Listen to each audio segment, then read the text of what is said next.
Matisse is one of the most well-loved painters of the 20th century. Best known for his cutouts, childlike images cut directly into sheets of vibrant color. He wanted his art to transcend the darkness and the violence of the 20th century. And it's often seen and written off as superficial, a crowd pleaser, not really a serious artist.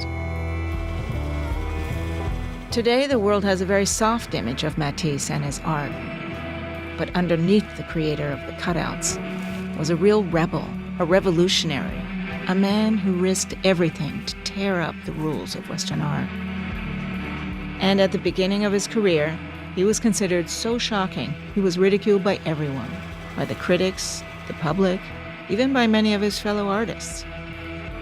Because he had such a long career, one forgets just how radical he was when he started out.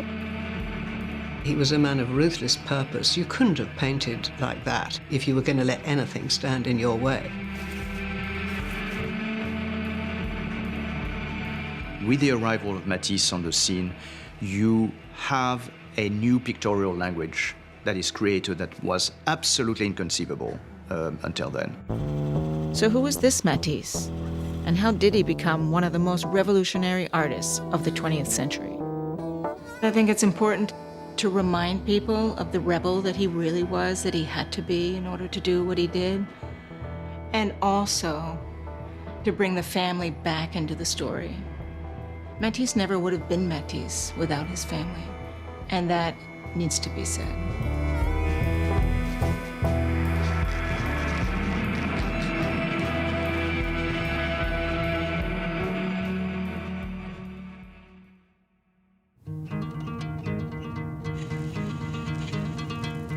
My work and my drawings are pieces of myself.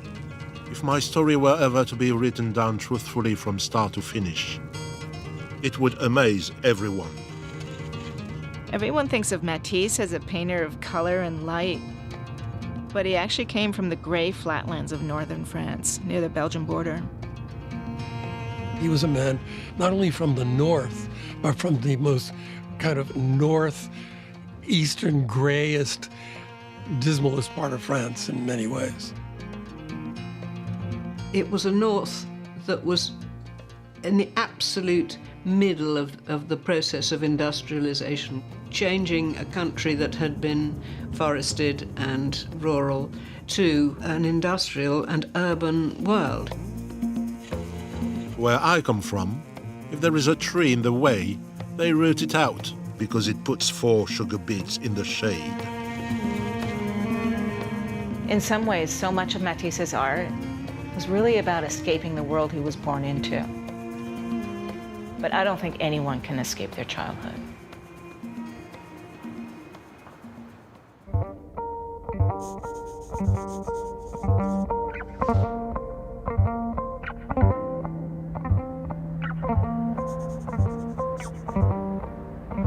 Beaune, where Matisse grew up, was the Manchester of France. It was a big manufacturing area at the time he was growing up, especially textiles. But it wasn't a place that you thought of artists coming from. If you're in La Beaune and your son wants to be an artist, I think it's the last thing that you want him to do. Les parents de Matisse sont les premiers à sortir de cette dimension du textile pour essayer d'aller ouvrir leur propre commerce. Le magasin qu'ils vont ouvrir, ça va être une grainerie et ils vont petit à petit prospérer comme ça pour devenir des commerçants assez importants.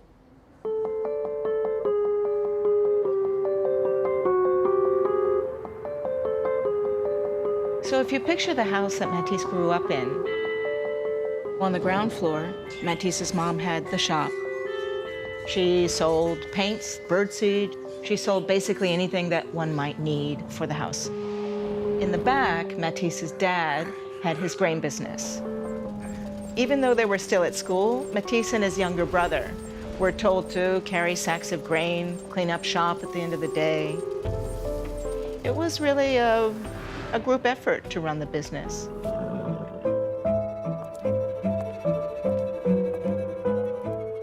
I think his father would have liked his son to take over the business. This was not something that interested Matisse at all.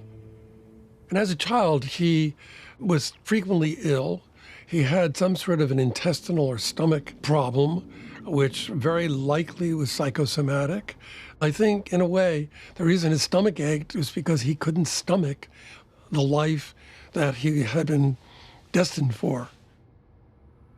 His father realized that his son would never be able to hump the sacks of grain, so he said, well, we'll have to make something useful out of the boy anyway, and sent him to a lawyer's office to become a lawyer, which of course drove Matisse wild with misery once all over again. Misery, boredom, and repressed rebellion.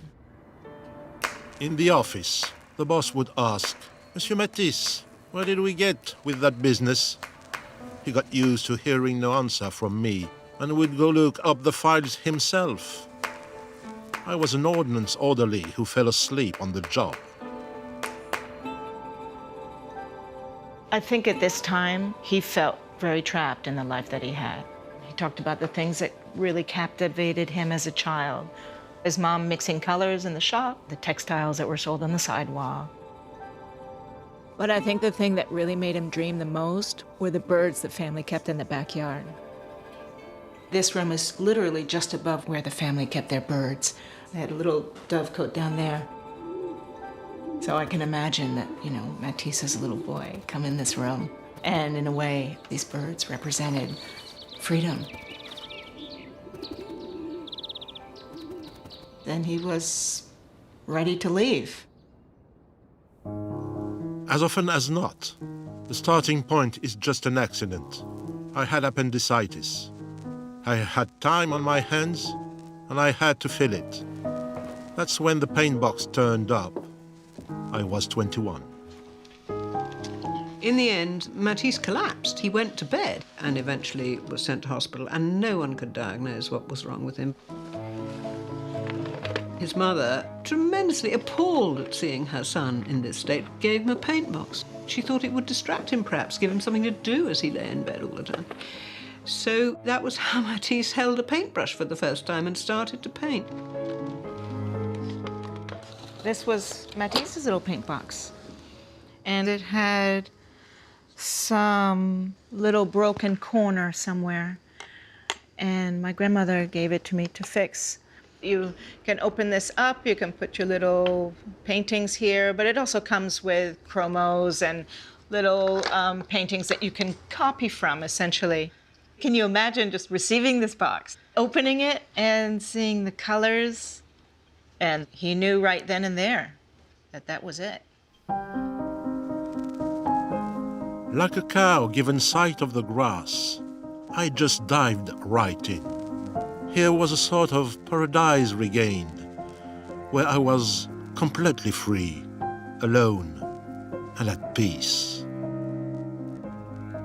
His first paint box did come from his mom, and I do think it was actually very meaningful because she probably knew very clearly that he wasn't really finding his way too easily and depressed, and mothers, they tend to pick up on those kind of things. She did open the first window. I mean, she presented the first window, and he opened it. So that's beautiful.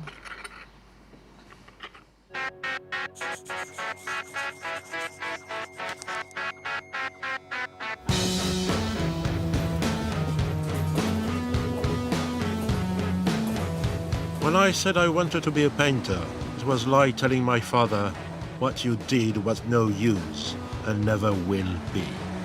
Let him do 1 year, my mother said, and she made his life such a misery he gave me.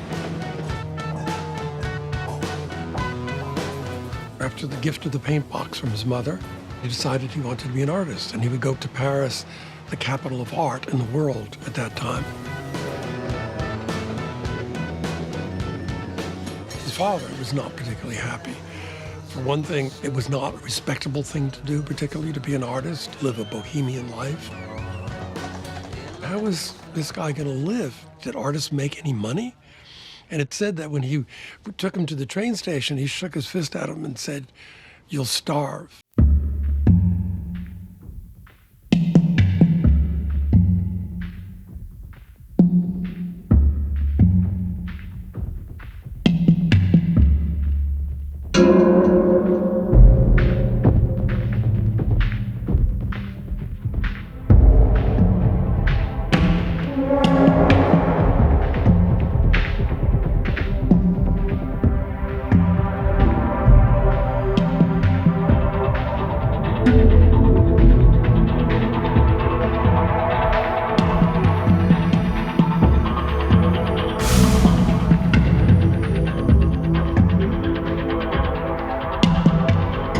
Before Christ in Greece, you need to remember Raphael, you need to remember Ingres. So in order to get some kind of recognition, you just had to go through this machine that was producing through one mold, one academic artist after another. I went to the Beaux-Arts myself. It wasn't exactly the same thing it was for Matisse in his time, but I did go, and it's pretty heavy, the expectations. When Matisse came here, he was desperate to get in because the pressure from his parents might hopefully lift a little bit. And he really wanted to prove himself. He was desperate to catch up because he had just literally begun being an artist. And he always felt very far behind everybody else, when in fact he went much further than everybody eventually, of course.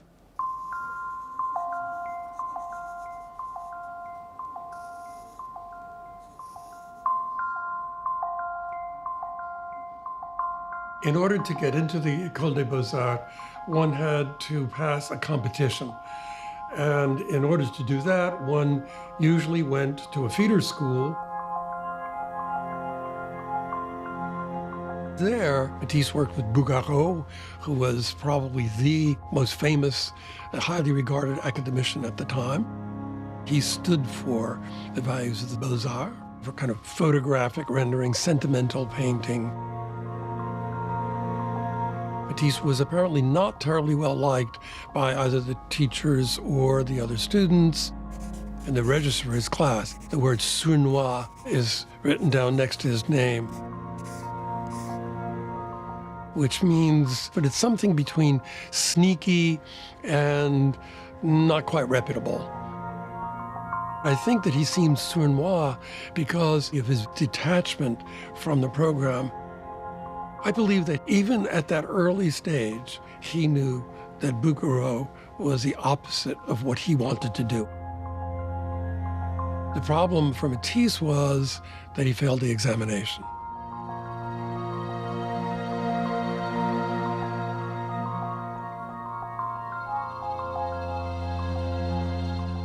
Ce dessin exécuté pour le concours d'entrée à l'École des Beaux-Arts à Paris a été l'objet d'un refus. Henri Matisse, 1952. C'est fou, ça. Why do you think he didn't get into the Beaux-Arts? Pour s'amuser un peu. Là-bas, c'est un moustachu. Et ici, c'est l'idole. Il y a quelque chose d'hésitant. Il fait une grosse tête. Yeah, et quand on fait une grosse tête, on a un corps, évidemment, qui est petit. Et il oublie de faire le pied de gauche. Ça n'a pas du tout d'élégance. Il n'a pas trouvé encore de solution de simplicité. C'est ça. Les deux dessins d'après l'Antique, eux, préfigurent l'œuvre à venir, les papiers découpés, Oui, c'est ça. mais pas le moustachu.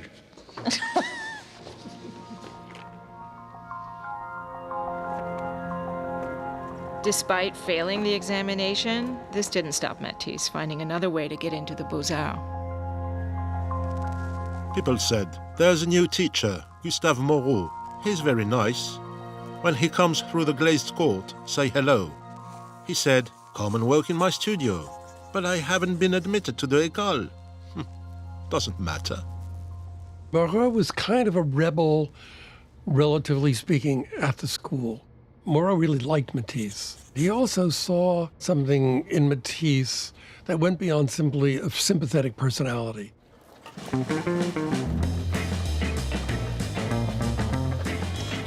One other thing he did is take them to the Louvre. And then once at the Louvre, they were making copy, with quite classic way of learning. And you get familiar with Delacroix, with Poussin. what he make them do is you do a copy, but don't copy for copying. You have to express yourself in this copy. He didn't show us how to paint. He aroused our imagination in front of the life he found in those paintings. He also encourages his students to make life drawings in the street. Try to capture the life in the drawing, so to be very free in the line. So this was another method of drawing.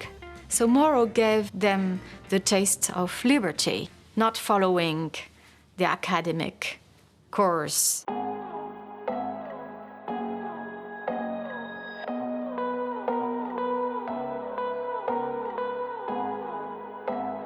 It's time that Matisse got his first studio, Quai Saint-Michel.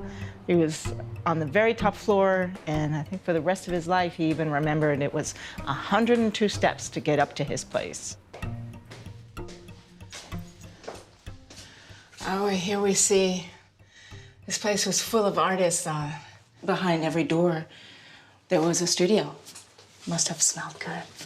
Oil, yummy. For 350 francs a year, I had a room on the 6th floor. Fine view, Notre Dame to the right, Louvre to the left. On Sundays, there was always a great throng on the quay.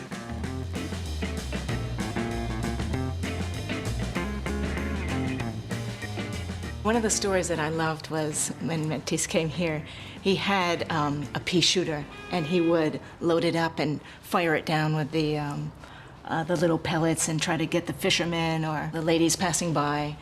And you could see how far he could go without getting caught. You see people looking around. It must have been very funny. He did get caught, though, once. This place was very important to Matisse personally because not only was it his first studio in Paris, but he met a girl here, became his girlfriend, Camille. Camille worked in a hat shop. She was a model for Matisse, and they hooked up, and she was living with him here in the back room, somewhere over there. And she got pregnant here. She was young. I mean, when she got pregnant, she was only 19 years old. So this was pretty devastating, as having a child out of wedlock was not really a great idea at that time. It was pretty taboo, in fact. But that's when Marguerite was born. This is a portrait of Marguerite when she was little. And I think it was a portrait done by Evenepoel, who was a very close friend and who also painted in this building as well. That's beautiful. Marguerite is the little one. This must have been somewhat horrifying for his parents. But they still give him a chance because he's painting well at school. The French state has even bought one of his paintings of Camille. But even at school, he started to feel trapped by all the rules. Between 1895 and 1897, Moreau opens Matisse's eyes up to the possibilities of painting. And then he meets Pissarro, and Pissarro opens his eyes to Impressionism. At the time that Matisse was a student, Impressionism and the École des Beaux-Arts were in two different worlds. The color is brighter, and the sense of light becomes an important part of the subject matter of the painting. So for an artist to be an Impressionist was to be, to some degree, a bad boy. This Impressionist revolution opened doors that artists had never known could be opened beforehand. Cézanne, Pissarro, Degas, with a kind of very anti-salon, anti-academy, established a parallel system by which it became possible to pursue their own career separately. So you can refuse the academy, Pissarro tells him, and you can eventually hope to make it, to become yourself.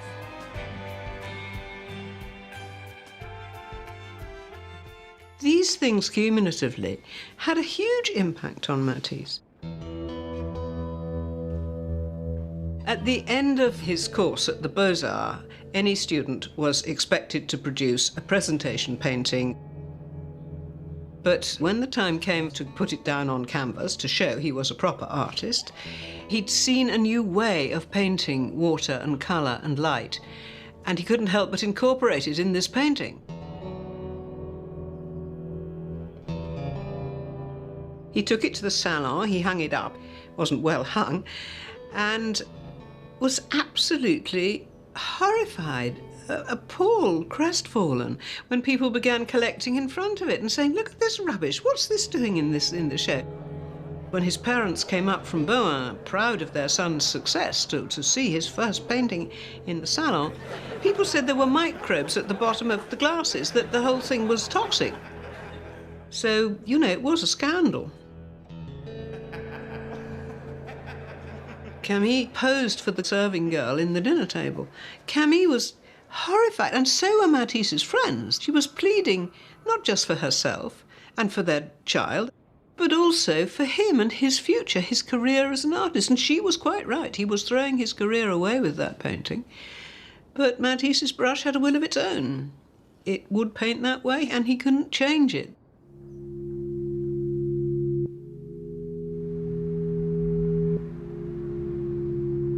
Later in life, I know that he was pretty proud of his choices of that time, but it couldn't have been easy. He turned his back on the Academy. He painted the way he chose to paint. Even Camille left him for that, and she left him with Marguerite, with the child. Now he's on his own.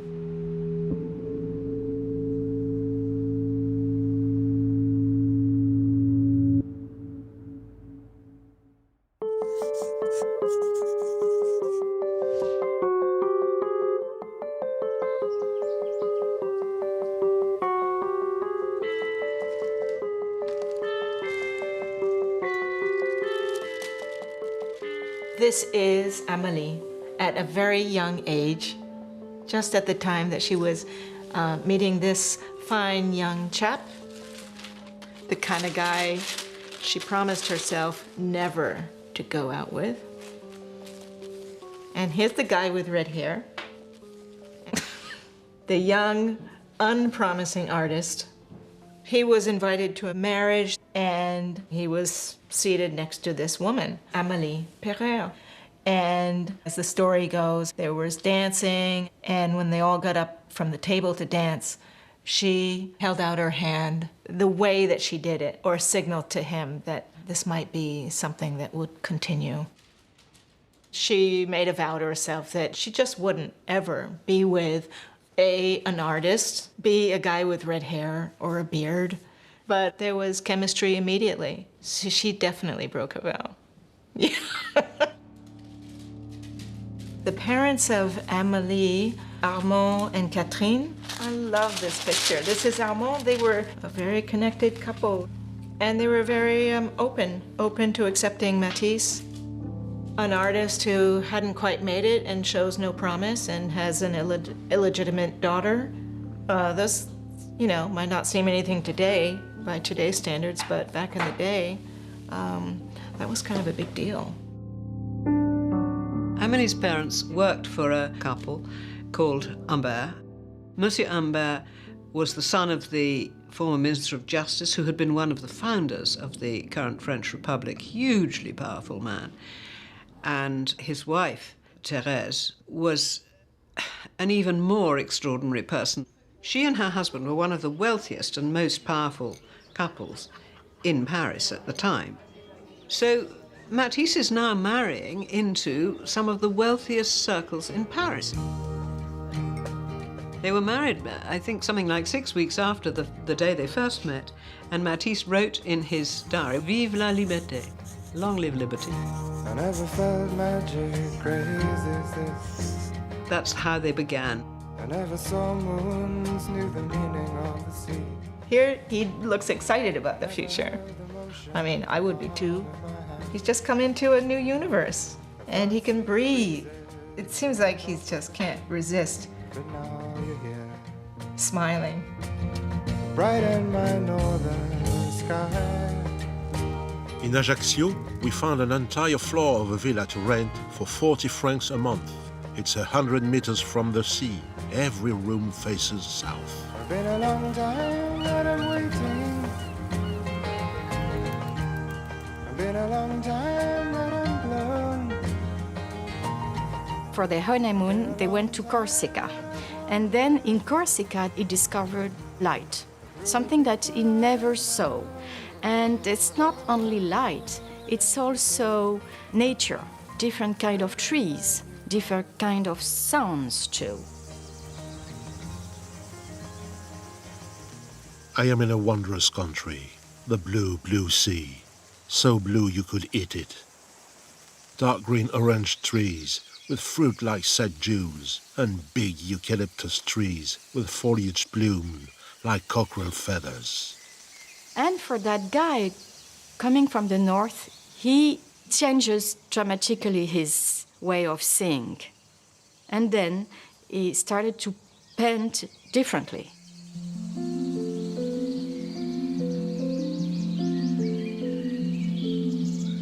Their honeymoon was, for him, an absolute riot, an orgy of painting, and no doubt other things.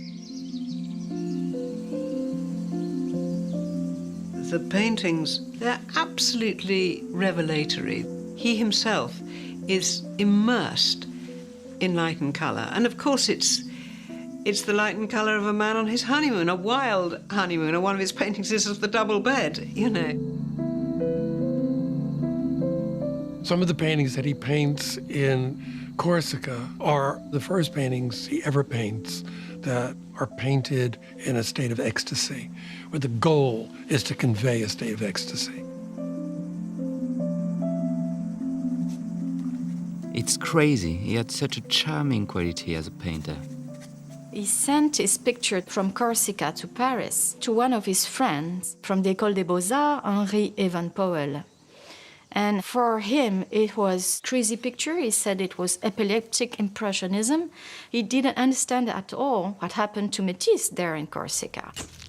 After that episode, he didn't want to talk again to Matisse.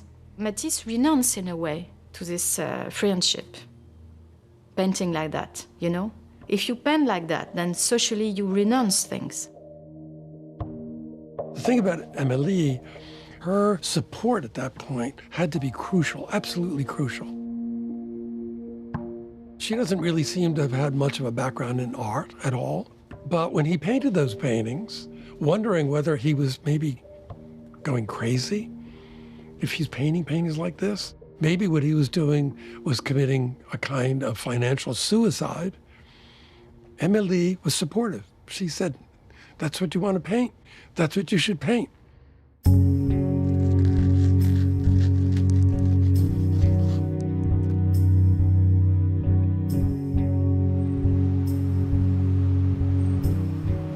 When they got back from their honeymoon in the south, a new period is starting, and it's going to be hard. Amélie's first son was born just very recently. This is the first child, is Jean. And Amélie adopted Marguerite. She took her under her wing. And then they had another son, Pierre. So that makes 3 children at home, and Matisse's paintings were, no one bought them. So Amélie decided to open a shop to make some income. And so she opened that little millinery shop. She worked hard, working during the day, cooking, teaching to the children, creating. Amélie was set up in her hat shop in one of the smartest streets in Paris by Madame Humbert, who was her mother's employer.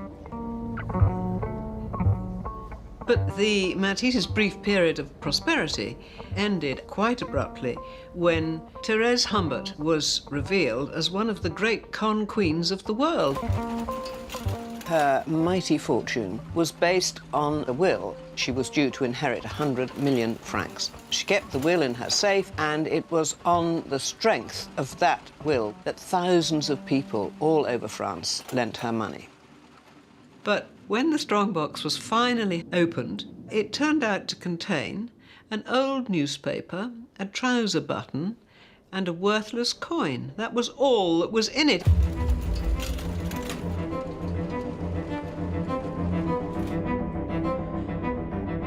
It was an international scandal. There were headlines in New York, in London, as well as in Paris. Banks went bust all over the country. Bankers committed suicide. Businesses failed. It was just horrific. The scandal affected his family, all of them, enormously. It's just incredible. It's all here as if it's like happening right now. Amelie's father gets caught and arrested and put into prison. And you have a picture here showing how he's being taken to prison. Amelie's father was arrested because the Humberts had fled. They could not be found. Amelie's parents carried the can. They were left as scapegoats. This is Christmas of 1902. And Mr. Pereire, Amelie's dad, goes on a hunger strike. And to proclaim his innocence, Matisse is trying to get the best lawyer in Paris to come and defend him. But even that guy doesn't want to have anything to do with it. Friday, the 26th of December, 1902, here it has Pereire à manger. Finally, Mr. Pereire has eaten. His hunger strike is over. Pereire is now not going to be interrogated anymore because Matisse has taken this into his hands.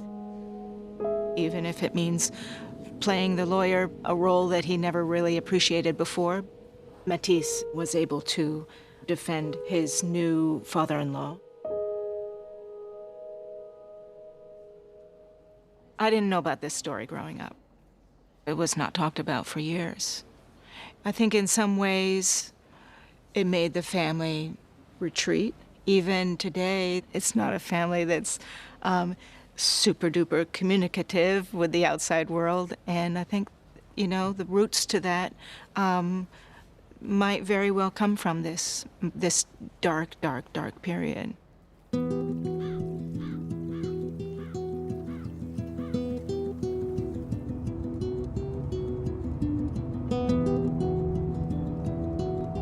I think the impact of the scandal on them personally was completely devastating. They lost the hat shop, and they lost their place where they lived. So there was no other way of moving forward other than going back up north and living with Matisse's parents. With 3 kids, I mean, you can imagine the awkwardness. So he ends up renting a place around the corner.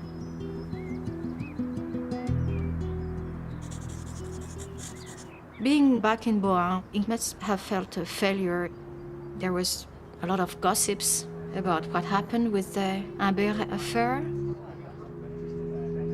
He couldn't sleep for a while. It was a terrible period for him. Really, maybe depression, somehow. Very dark period. My father told me a few days ago, very angry and humiliated, that everyone took me for an imbécile. The worst of it is that he held me responsible.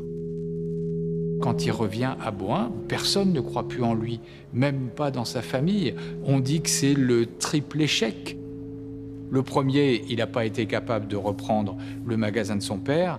Le deuxième, il a abandonné sa carrière de clerc d'avoué. Et le troisième, c'est sur la peinture, puisqu'il ne vend rien, donc c'est même pas un bon peintre. In order to paint, one must be unable to do anything else. A few years ago, I managed to create things that people liked and which I did from pure instinct.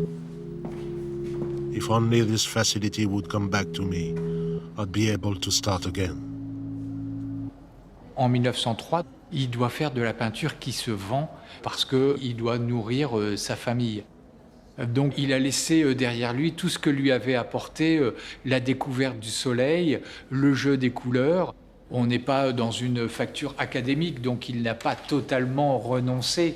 Il s'accroche encore à sa volonté d'être un peintre moderne. Mais ce n'est pas le type de paysage qui va être acheté par les habitants du Cru, parce que pour eux, eh bien, c'est du travail de barbouilleur, comme on l'appelait.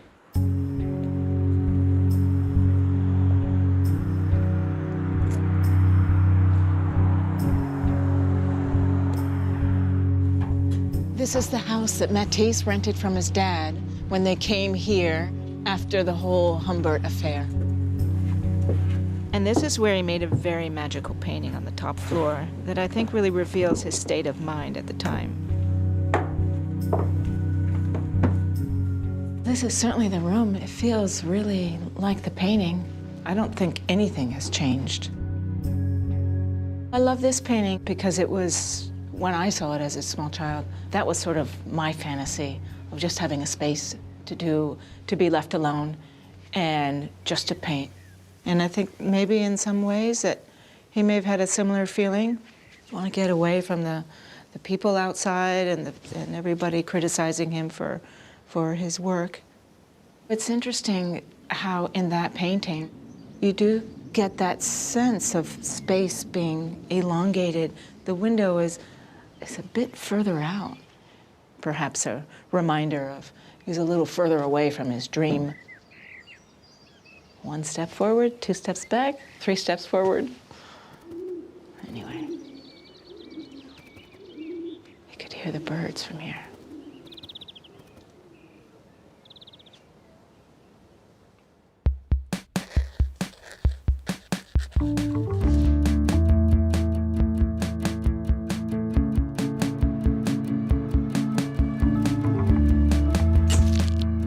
In 1903, Thérèse was finally brought to trial, and after Madame Humbert's indictment, the Matisses returned to Paris and tried to pick up their old life as it had been before. Matisse was still hoping to earn a living by selling conventional still lifes and landscapes. He found a buyer, but on the day that the buyer was coming, he realized that he just couldn't sell this stuff, that it wasn't him. So Matisse's wife and daughter set themselves to scrub the canvases clean. Marguerite, as a child, remembered her arms aching because it's hard work to scrub oil paint off a canvas. She never forgot it. Looking back, I realize it required much courage, especially as the hands of the baker and the butcher were waiting for money. I count my emancipation from that day.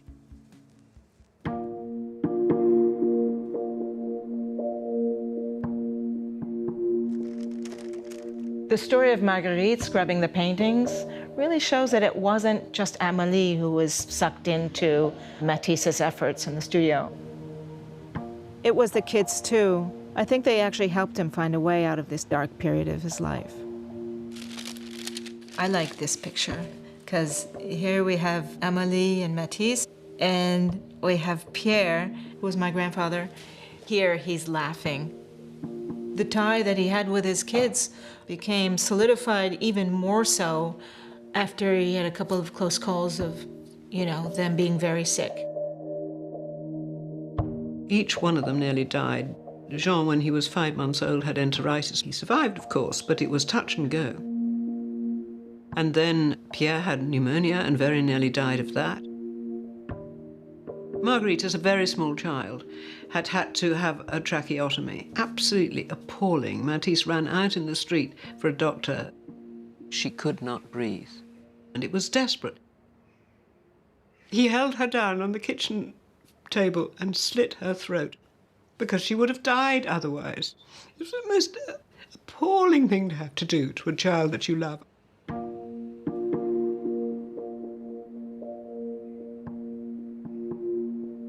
This portrait was done within the year after she was very sick and he almost lost her. There's a lot of vulnerability in this painting. I mean, she's just holding on to life. Same for this one that was done after Pierre had a very close call as well. And so his response was to paint them. And it was by painting them, I think, that he understood how to be a modern painter again. It's just so Pierre. I mean, just the foot going in is super childlike. He almost went out of the picture, but he's in there. I think that Matisse's children almost certainly played a really important role as an impetus toward originality.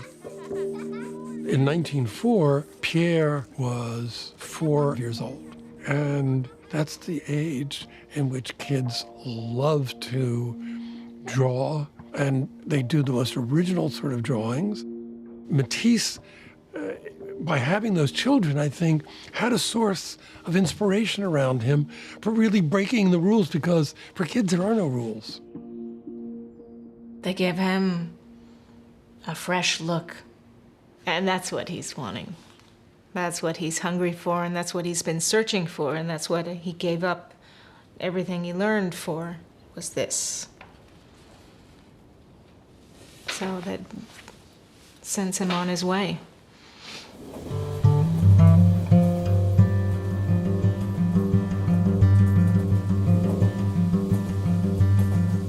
In 1904, 6 years since he and Amélie had been to Corsica, Matisse was desperate to go back to the sunlight of the South.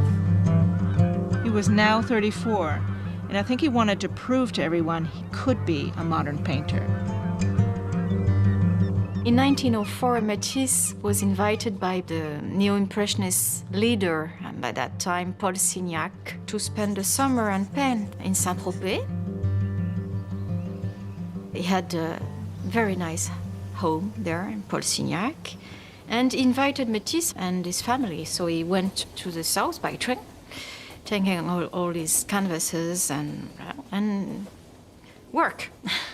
And then he worked with the Signac style, lots of colors, pure colors. I went to Saint-Tropez for a season. That's where I encountered the palette of the neo-impressionists, which is based on optical mixing, complementaries, and the luminosity of colors. That's where I did the painting Luxe, Calme et Volupté. I think he felt that he wanted to go in that direction because he wanted to get inside what he felt was the basic structure of modern painting. I don't think he had any idea where it was going to take him. But what he does in the summer of 1904 is a combination of neo-impressionism and not neo-impressionism. Matisse must have been asking himself, where am I going next? What is my role here? How am I going to take that lesson, the neo-impressionist lesson, and move it to the next level? And so, sure, he tries his luck with neo-impressionism, and he proves that he is completely able to do that. But I think Matisse must have felt immediately that this was too stifling a system for him. I think that Matisse fed off freedom. He needed that flow of free vibes in order to pursue his program as a painter.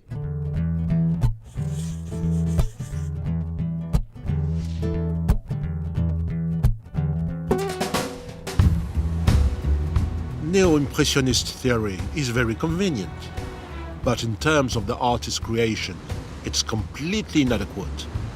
One has to go off into the jungle to find simpler ways which won't stifle the spirit.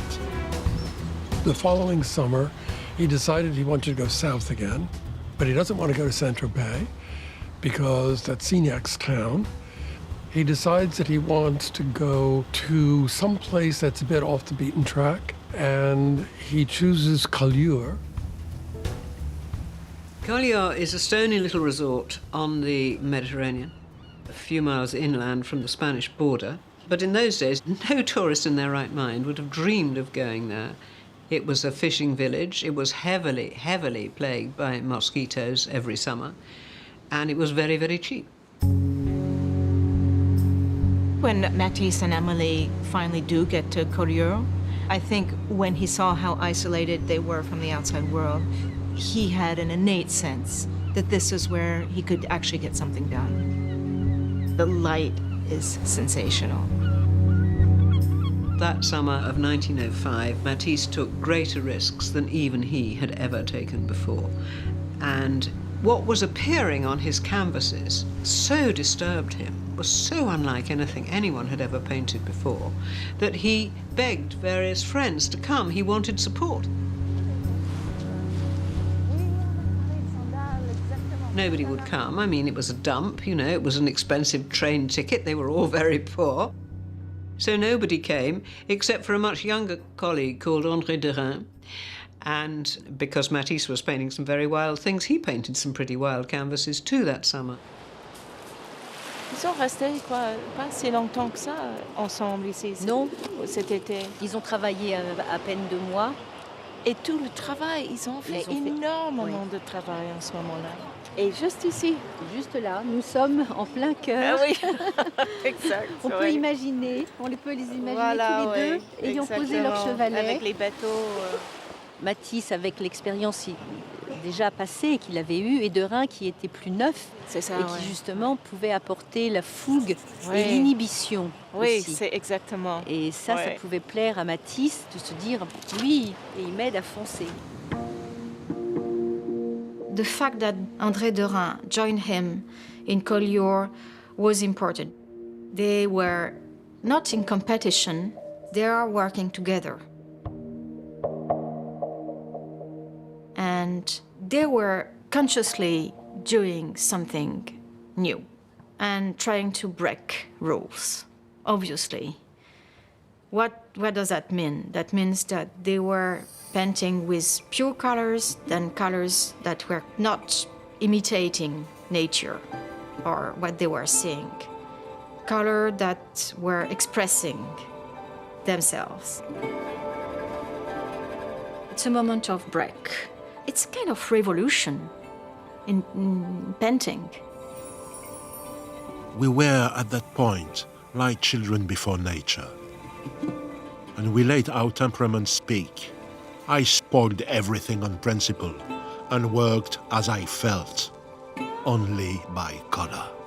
You must realize that there was really, at that time, between the two,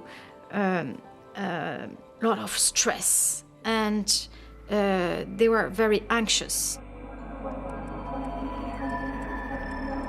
I believe that there are certain moments in the life of an artist where you know that you're taking vast, vast risks. Matisse knew first and foremost that he was breaking ranks with not 1 or 2 generations with Signac and Pissarro, Cézanne. He was breaking with 500-year tradition that had started with the Renaissance that was suddenly done away with a few gushing of paint from the tube on the canvas. So Matisse was totally aware of the radicality of that gesture.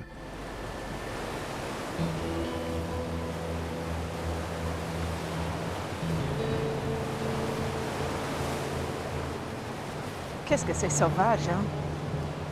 This summer of 1905 in Collioure, Amélée's support was absolutely key. They'd gone through so much together by this time. He, after all, had supported her family in time of extreme need, and now she supported him in every conceivable way. And Amélie modelled for many of the key canvases that Matisse made that summer.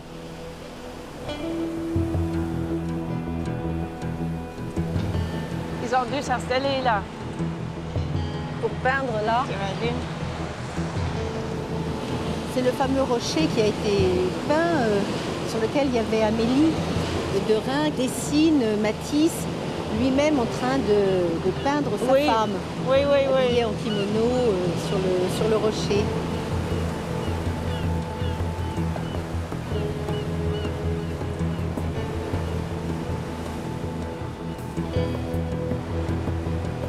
When I first saw that painting, it took me a little time to find her. She seemed to be sort of camouflaged into the nature. She became the rocks, or the rocks became her. And learning about the story, you find out how much she was a rock-solid force for Matisse and Derain to support them when they were going through this.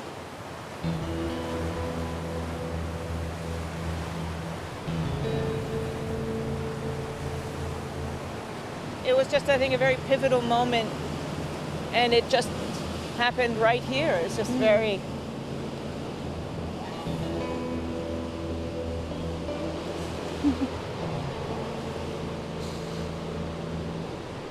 Émotionnant.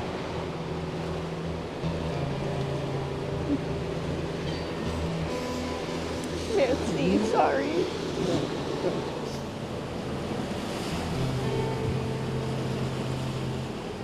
Oh, look, the dice are always rolling. Ça tourne tout le temps. Juste au moment qu'on pense que tout peut s'écrouler, on ne sait jamais ce qui arrive le lendemain. Oui. Et regardez ce qui est arrivé le lendemain pour eux. C'était quand même le succès. C'était le succès, mais ils ont pris un risque quand même. Bien sûr. Ils ont eu le courage pour le faire. Et grâce à Amélie, elle était là. Vive les femmes, les artistes. Exactement.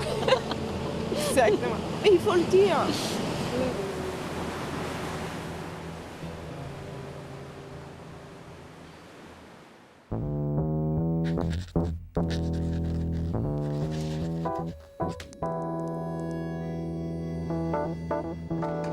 All my life, I have felt hunted down because I didn't paint like anyone else.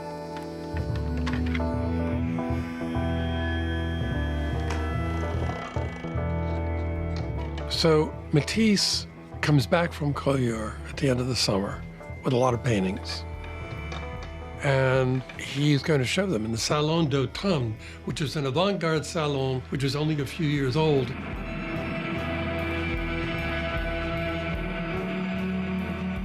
These, I'd like to say, were the original paintings, but obviously they're not. They're somewhere else. And these two, plus the one of Amélie in the Japanese kimono, are the three paintings that he chose to put in the Salon in 1905. And I think he felt it was kind of a make or break. What strikes me is the choice that he made for the Salon. Because while in Collioure in 1905, he went back. He was preparing a large picture in neo-impressionist style. He worked hard on this picture and suddenly decided to get rid of that, and he painted something new, something else. And what was it? It was a portrait of Amélie. And the portrait of Amélie was the woman with the hat. We go for it, but we go for it together.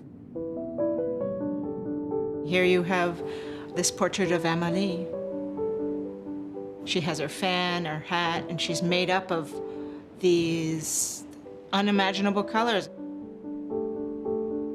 Hat shops at that time were different from today. I mean, you go into the hat shop, you buy the hat that is good, and then you buy everything that goes on, all the accessories and the colors.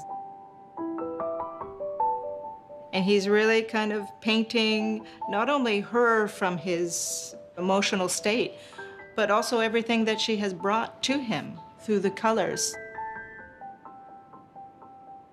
So this is so much more than a portrait.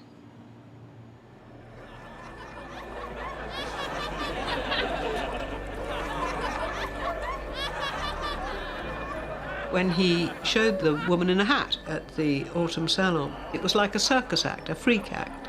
They'd done that before for Matisse paintings, of course, but never anything quite as monstrous as this. The public thought Matisse was crazy. It is said that people tried to attack the painting. The Woman with the Hat is a real provocation. It was painted as a provocation, and it worked. And he knew it because it's a portrait. Portrait, in a way, is one of the staidest genres of painting there is, because the first thing about a portrait, it has to look like the person. It does look like her, but it does look like her in a completely non-normative way. There are all kinds of smears of paint on her face, and as a result of that salon, those artists, Matisse in particular, came to be known as the fauves, wild beasts, is, I think, very telling. They were seen, they were no longer civilized men. They were wild beasts. They were savages.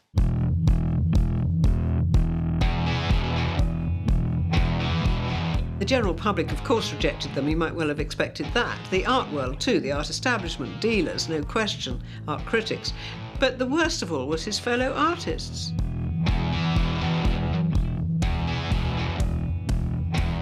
What his fellow artists did in Montmartre was alter a whole lot of posters that had been set up outside urinals warning about the toxic qualities of lead paint. This was a government campaign and they were determined to stop people using the stuff. And worst of all, really, there were posters all over the walls saying, "Matisse drives you mad." Well, you can imagine his feelings.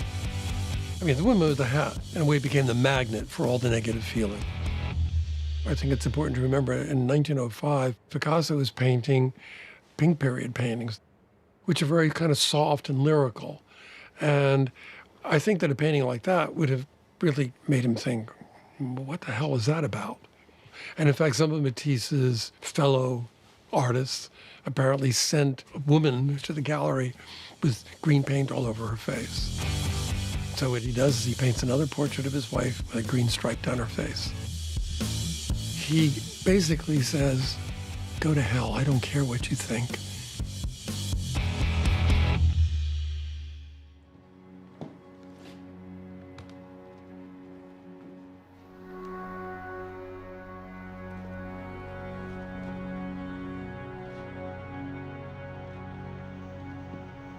This is a portrait of Amélie, the famous portrait with the green stripe that I think he used as a real statement piece to say, you ain't seen nothing yet.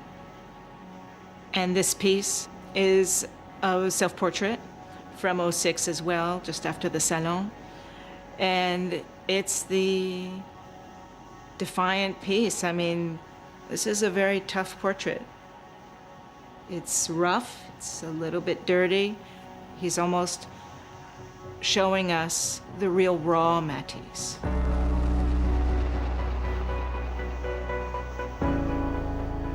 He has battle scars, and you can see he has been through one hell of a ride, and he's not stopping now.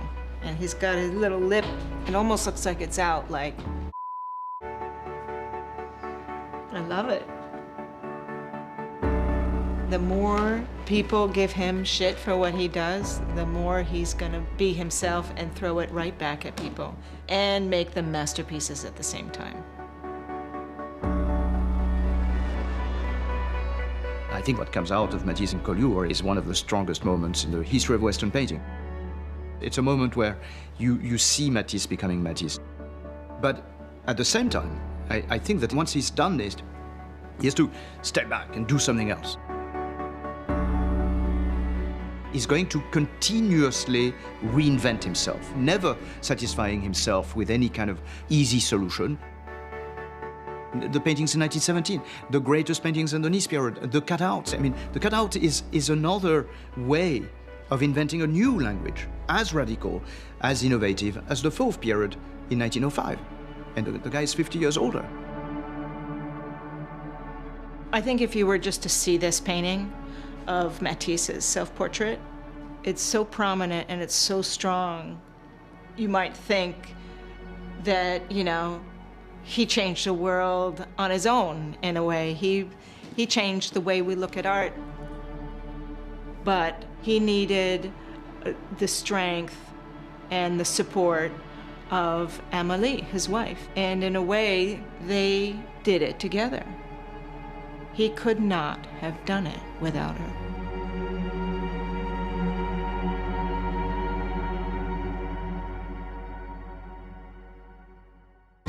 I never felt magic crazy as this.